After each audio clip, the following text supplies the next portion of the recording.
So this is our last topic on the problem applications of the definite integral, and this concerns the hydrostatic force. Let's first look into the learning objectives associated with this topic. So at the end of this topic, you should be able to define what a hydrostatic force is, or what is hydrostatic force, and use integration in determining hydrostatic force. Okay? I know some of you have already an idea what it is, but actually, based on the name itself, you will know what it's all about. So let's define the hydrostatic force in relation to the hydrostatic pressure. So the force that is exerted on a plate or on any material or object for that matter due to the pressure of water is called the hydrostatic force. So the force that is exerted on anything underwater due to the pressure of water is called the hydrostatic force. Now first, we are to assign D in meters below the surface. Then the hydrostatic pressure is given by the product of the rho, the G, and the D.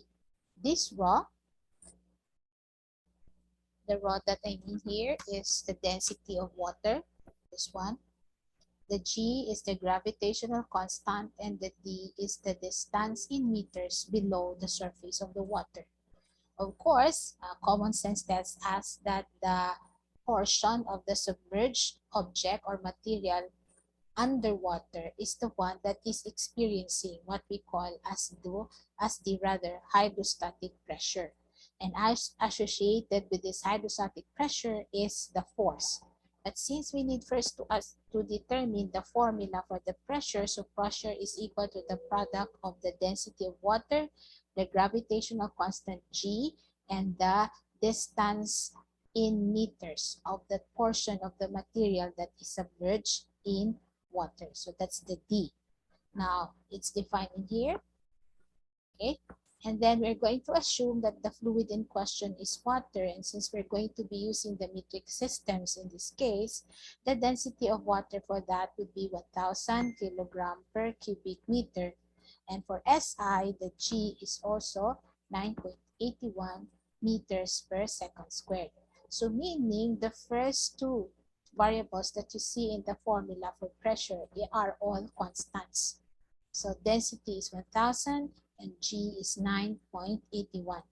Now, if we are to assume that a constant pressure is acting on the surface, let's say with area A that is submerged in water, then we say that the force is equal to the product of the pressure and that particular area where force is acting on.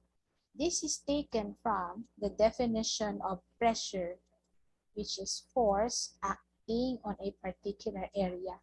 So if you're going to do cross multiplication, the force, which is the hydrostatic force that we're going to account for and apply definite integration this afternoon, is equal to the product of the pressure and the area that is submerged in water. So you could see here, for forces on submerged surfaces, especially in the case of this, this is only limited to this particular illustration, by the way, vertical wall, then force is equal to PA because pressure is equal to F over A. Now, dA, this area, of course, is changing. It depends on this level or the distance in which the level or the height of the material that is submerged in water. Now, the area here is equal to this W, the width of this metal plate, times this differential Y. Why is this dy labeled as dy or differential Y? Because this one varies depending on what portion of this vertical wall submerged in water is completely submerged on it. But nonetheless, our area is still the product of the width, which is fixed. It's not affected with the level of, or it's not affected with the height of the vertical wall that is submerged in water. So it's fixed. So you can see here it's W dy. So meaning it's only dy that is changing. Now in here, in our formula for force equal to pressure times area, we can differentiate both sides, and we use the fact that this pressure is constant. It says here, assume that a constant pressure P. So it's constant. So meaning it's only the force and the area that are changing. So from this formula, we have this. After we have done differentiation on the left side and on the right side of the equation based on the variables. And your variables here are F and A. So you could see this one. Now, if we change the pressure, which is constant in terms of this representation, then you have rho gy for the pressure, and then the dA, which is W dy. So this one is for dA, excuse me class, and this one is for the P. This is your P taken from here. The D, the part of the wall that is submerged in water is represented here by y. So you have it rho gy. The D in this formula was changed to y, and your dA is W dy. So this is now your force that is, of course, interpreted to be varying because the area also varies. If the area is fixed in terms of that part of the wall which is submerged in water, automatically this hydrostatic force will also be fixed. So in terms of our differential equation that we need to integrate to determine the hydrostatic force, it would be this last equation that I will encircle. So this would be the last equation. dF is equal to rho gy W dy. Okay, so we will continue. That way we can process the sample problems that are written in this slide. So we have here example problem number 1. So determine the hydrostatic force on the following triangular plate submerged in water as shown. So you have here a triangular plate and it is submerged in water, and this is the water surface. So where the base of our triangular plate is, or the base of our triangular plate that is submerged coincides with the water surface. This is the base of our triangular plate, and it's right on the water surface. Now, the height of this particular triangular plate is 4 meters, and the length of its base is 6 meters. Now, so the first thing that we need to do, you need to set up your axis. You draw your axis right on the triangular plate which is submerged in water. Now, by the way, we're so used to representing our axis as x for the horizontal and y for the vertical. In this case, class, we will label our vertical axis as the x-axis. So you see this, it's x, and correspondingly, this will be our y. So any letter would do, but as long as you know the representation of the horizontal and the vertical axis as written on this triangular plate. So this is our x-axis, the vertical axis, and this is our y-axis, the horizontal axis. You may use any letter that you want as long as it agrees later with the variables that you are using in your integral. Okay, so the surface of the water is, or the base of our triangular plate is right on the surface of the water, and vertically the height, or that part of our triangular plate which is submerged in water, is labeled as x, whichever part we intend to determine or measure the hydrostatic force. Okay, so I will move on now. Unless you have questions, feel free to interrupt. Now, so we're going to orient the x-axis so that the positive x is downward. So take note, positive x is downward and x is 0, which corresponds to the water surface. and x equal to 4 to the depth of the tip of the triangle. So we're so used in our Cartesian system that vertical axis is y and pointing downwards is negative, pointing upwards is positive. So in this case, we have a different representation. So x is vertical and going down is positive. So you could see that you have 4, x equal to 4, corresponding to the depth of the triangular plate submerged in water. Now we break up our triangle into n. So what this means is n, it could be any horizontal strips, each of equal width delta x. So our strips, this is one of our strips, and its width is delta x. Okay, it's the width of our horizontal strip, and it's on the interval x sub I1 to x sub I. So meaning this could be x sub I1, this could be x sub I, depending on your representation. In this case, class, the way it's written is this: from the surface of the water, which coincides with the base of your triangular plate, to the upper part of this particular horizontal strip is x sub I asterisk. Now, since the entire height of the triangular plate submerged in water is 4, then it follows that you have here 4 minus x sub I asterisk. Now, you may say, what about Miss the delta x? We view this delta x as infinitesimally small.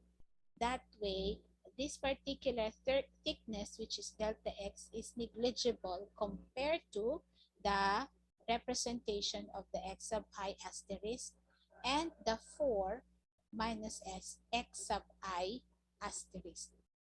Okay, so in order to make the computations easier, we're going to make two assumptions about the strips. So first, we will ignore the fact that the ends are actually going to be slanted and assume that strips are rectangular. Now, if you look very closely here, it would be something like this. The edge would be something like that, right? Wala siya.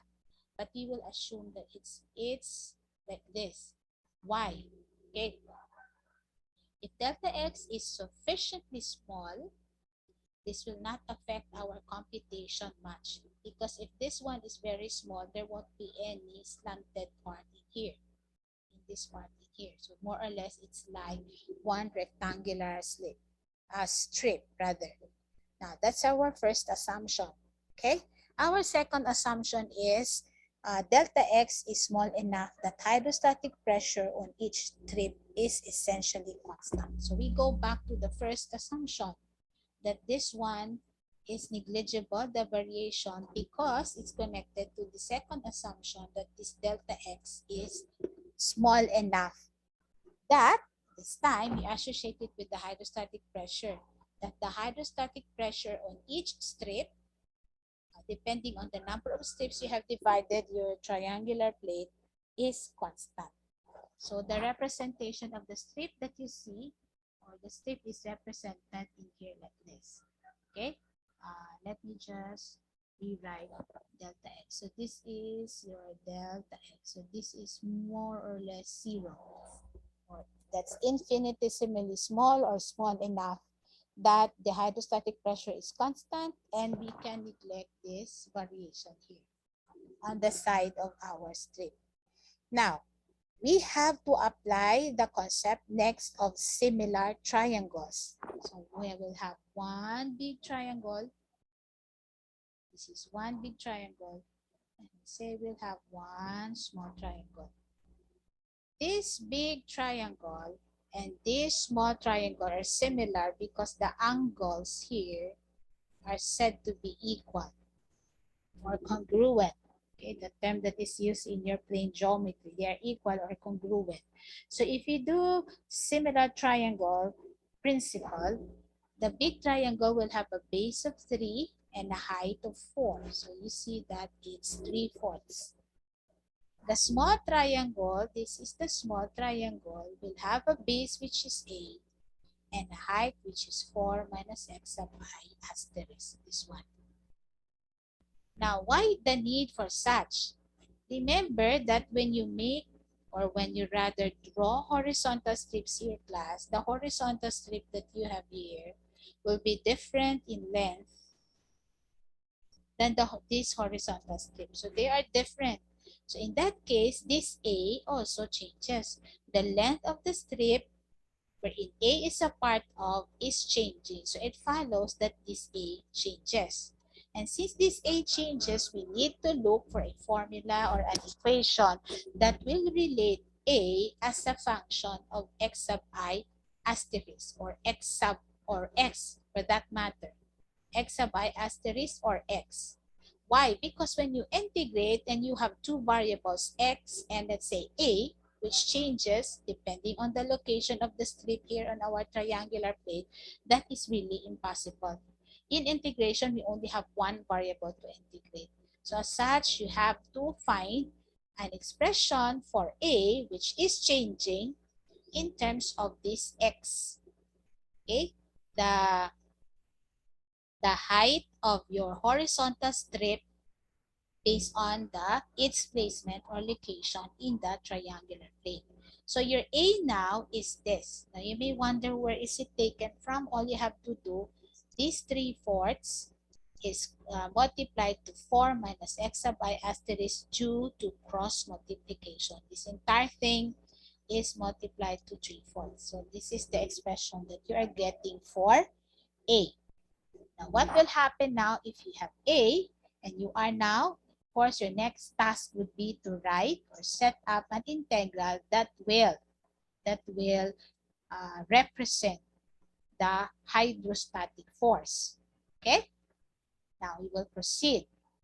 But before we proceed, you have any questions? Okay, so there's none. So we will proceed. So notice, since we are assuming the pressure on the strip is constant, the pressure is given by rho GD. We know that rho is 1,000, G is 9.81, and this D is the X sub I from here to here. The distance of a particular horizontal strip from the surface of the water, X sub I. So if you do your maths, this will be your answer, 9,810 X sub I asterisk. Now, what about the hydrostatic force? So a while ago, we said that the hydrostatic force on this particular horizontal strip I is equal to the product of the pressure in this location I times the A. So pressure times, what about the area? This area, the area of this horizontal strip. That would be length times height. What is the length of this particular strip? That would be A and A. So you have here 2A and the height, length rather, and the width, not the height. Width, which is delta x. Okay, your delta x is the width and A is half of the length. So you could see here that the area is 2A times delta x. So we copy 9,810 x sub I for the pressure, and we have here 2 for the 2. What about the A here? This is the time in which the A that you got in this side in terms of x sub I is substituted, or x. So you have here now the A. And you have delta x. So if you do the maths again, these 2 multiplied to 9,810 will give you 1,000, rather 19,620 x sub I. You still copy this and you have delta x. So using the definition of the definite integral to determine the hydrostatic force, so F is equal to, you copy all of this. The remaining unknown, the unknown variable is x. So you change this to x sub I asterisk, you change it to x squared because this x sub I asterisk was distributed here to the 3 and the 3/4 x sub I. So this is x squared, and your delta x is changed to dx. Now, your limits for integration, of course, will be anywhere from, so you have here 0 to anywhere here up to the part wherein you reach the tip of this triangular plate. So you are able to determine the pressure at any particular location as long as it's from 0 to 4. So it could be 1 hydrostatic pressure only here or in here or in here or the entire thing. So since we want to know the hydrostatic force acting on this triangular plate, based on the assumption that pressure is constant anywhere on the rectangular plate, so it would be this. So limit is 0 to 4. So the rest actually is just your power rule of integration. The hydrostatic force, the force that is acting on this submerged, totally submerged triangular plate is 156,960 Newton. Okay, so we go back to the definition of the hydrostatic force, which is PA. We go back to the definition of the pressure, which is rho GD. And as for the area of a rectangle, which is length times width. Okay, you will realize actually that you have this A as an unknown, so you have to express it in terms of X sub I. Why do you need to express it in terms of X sub I? Because your delta here is in terms of X. And this is our answer. This 156,960 Newton is the answer for this particular problem for the hydrostatic force on each strip. Any question?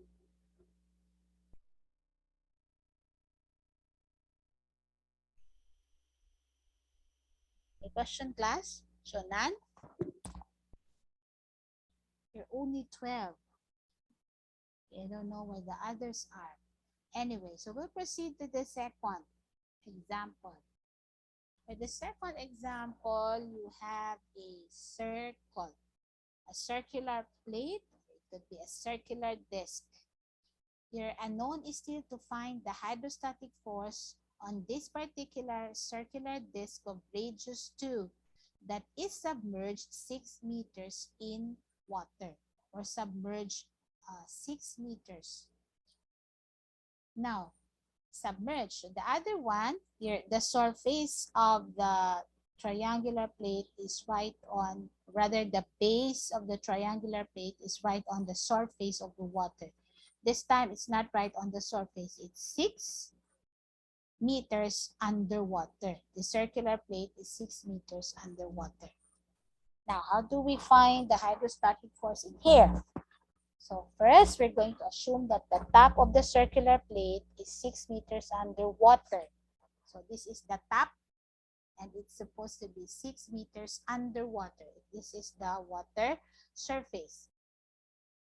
Next, you will need to set up again your axis so that the origin of the axis is at the center of the plate. Setting the axis system up in this way will greatly simplify your solution. So in here, we go back to the normal representation of horizontal as X and vertical as Y. The center of this axis, the XY axis, is of course labeled as 0 in terms of its coordinates. Okay, so X and Y, this circle is merged 6 meters or submerged 6 meters under water.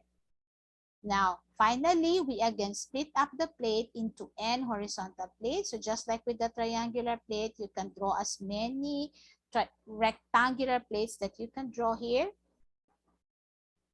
And setting the axis system, with each width, delta y, and we'll choose point x sub I asterisk from each plate. Now, look at here.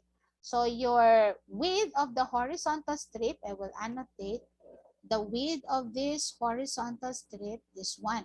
That's the width. The width is delta y because we're using the vertical axis again as y, the usual, and the horizontal as x. So the width of our rectangular plate is delta y, and this particular small rectangular strip is of distance y sub I asterisk from the center. This is the center. The distance of this particular horizontal strip from it is y sub I asterisk. We'll also assume that the strips are rectangular again to help with the computation. Actually, hindi siya rectangular because it will be slightly curved. Okay? But we will assume that the strips again are so small that this will more or less be like that. Okay? Not something like this and then something like that. No. Okay? We will just assume that it's totally straight because it's assumed to be very thin or very small. The thickness of the horizontal strip is very small. Okay, so take note of this. Distance from the center to the strip is y sub I asterisk. The strip has this as delta y for its width. Now, we'll proceed to the next.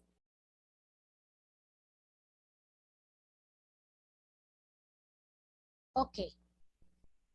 Now, what do we do? The depth below the water surface of each strip. So if this is one particular strip and this is 6 meters, or your strip is said to be submerged 6 meters from the surface of the water, and if the radius of this particular circular disc is 2, then that would be 6 plus 2, that would be 8. So you could see that d sub I, the distance of this particular rectangular strip from the surface of the water is 8. This entire thing is 8 minus y sub I. So that's the distance of this horizontal strip from the surface of the water, d sub I. Then as for the pressure, it's the rho GD, right? Rho GD, density, gravitational constant times the D. And then you have 9,810 for the product of these two. And you have the D sub I as 8 minus Y sub I asterisk. Now, we're good with this. May pressure na ta. So next thing is we should have an area because we will only know hydrostatic force if we can multiply already the area to the pressure. So ang question, the big question now, class, is you have this area. Area sub I is equal to 2 times the square root of 4 minus y sub I asterisk squared times delta y. Okay, I'll just place what delta y is. This is delta y. Okay? 2 delta y times the square root of 4 minus y sub I asterisk squared. The question is, it's not written here how this particular formula for the area came about. Now, I'd like you to look intently on the figure, this one, and the representation of the area of this particular strip in black. Now, can somebody explain to the class, or would somebody know here how this area came about?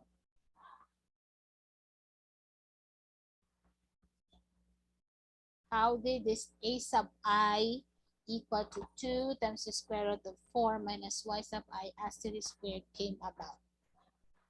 Okay, I'll give you 3 minutes.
Anybody? Look at ito. Square root of 4 minus y sub I asterisk squared.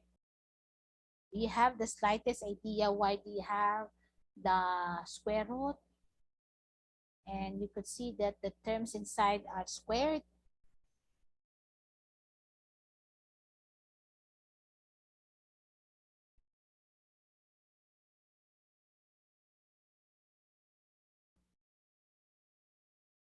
Wala, kid.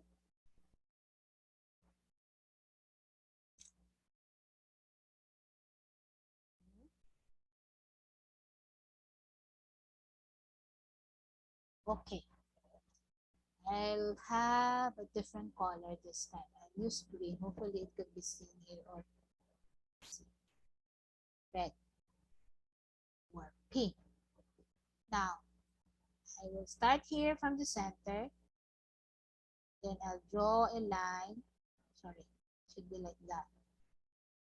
Another vertical line and a line right on the horizontal strip. Now, what have I formed? What did I form? Have I formed? I formed a right triangle, right? This one is the hypotenuse. And since from here to here is the radius, so this is 2. What about this one? Isn't that y sub I asterisk? So y sub I asterisk. So what about this? You use Pythagorean theorem. If I will label this as the way it's labeled in here, x sub I asterisk, then this must be equal to, according to Pythagorean theorem, the square of the hypotenuse minus the square of the base. So that's the reason why you have x sub I, this particular part of your triangle, is equal to the square root of 4 minus y sub I asterisk squared. However, this one is just one length of this horizontal strip. You still have another here. So you see it's being multiplied by 2. So 2 times the square root of 4 minus y sub I asterisk squared. And you're going to multiply it with this. This is the base. This is the height of our triangle. This is the base. Okay? So this is the height of our triangle and this is the base. So in that case now you will have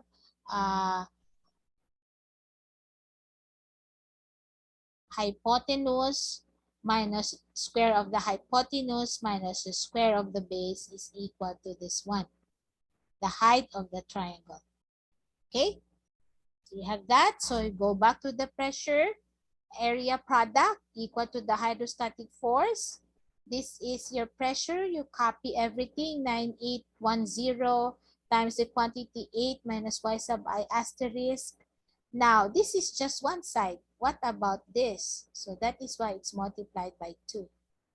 This is the total length. Okay? The total length, this is your pressure. Gas. Di ma-confuse ka mo. This is your pressure. This is the length twice of this, because you have 2 triangles here. So where is it? So this is length and this is the width. The length of the rectangular strip and this is the width. The rest is clear calculus after you have set aside the constant. This is your constant. It's here already. What is written after the integral symbol are just the terms that contain the variable. Now, look at the limit. Look at the limit. We have assigned this one as 0. 0. So in terms of the height of the water, or in terms of, that's the height of the water or that part of the circular strip, that a circular disc or plate that is submerged in water. So you can see that you have the limit -2 because our radius is 2, and in here +2. We are determining the hydrostatic force due to this particular circular plate submerged under water. And this is it. You just transfer the constant here. You copy the terms that have the variables in here. Okay? Now, it's a given that you would know how to evaluate this even if this is an indefinite integral, meaning the integral does not have any limits. In this case, since your integral has the limit, it's even easier for you because all you have to do is place it in your calculator. You just input this in your calculator and you'll be given the answer right away. During our time, you don't have your calculators, the calculators that you're doing now. So what we do, we really have to determine the solution to this particular integral based on the techniques that our teacher then taught us. Okay? So then, okay, wait, somebody wrote in the chat. Noted.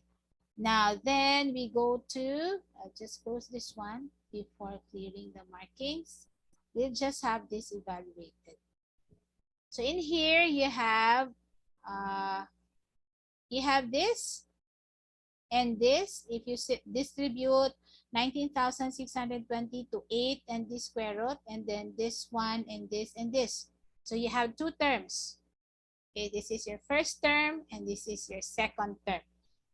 Now you may do trigonometric substitution for the first one, and the second one you will just have a case of algebraic substitution. What is important is you're going to apply what you've learned in techniques of integration to evaluate this integral. This uses trigonometric substitution, while this one uses a simple algebraic substitution. So the answer for the hydrostatic force for that circular plate submerged 6 meters below the water surface is 313,920 pi. Any question? Any question, class? Do you follow the discussion? Can you follow it?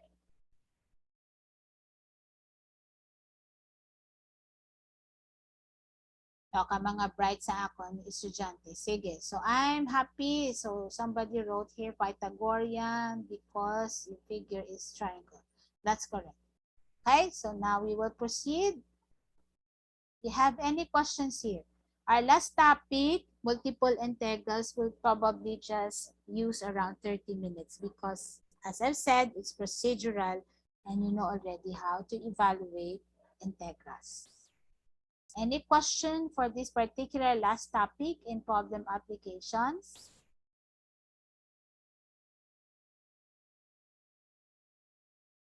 There's none.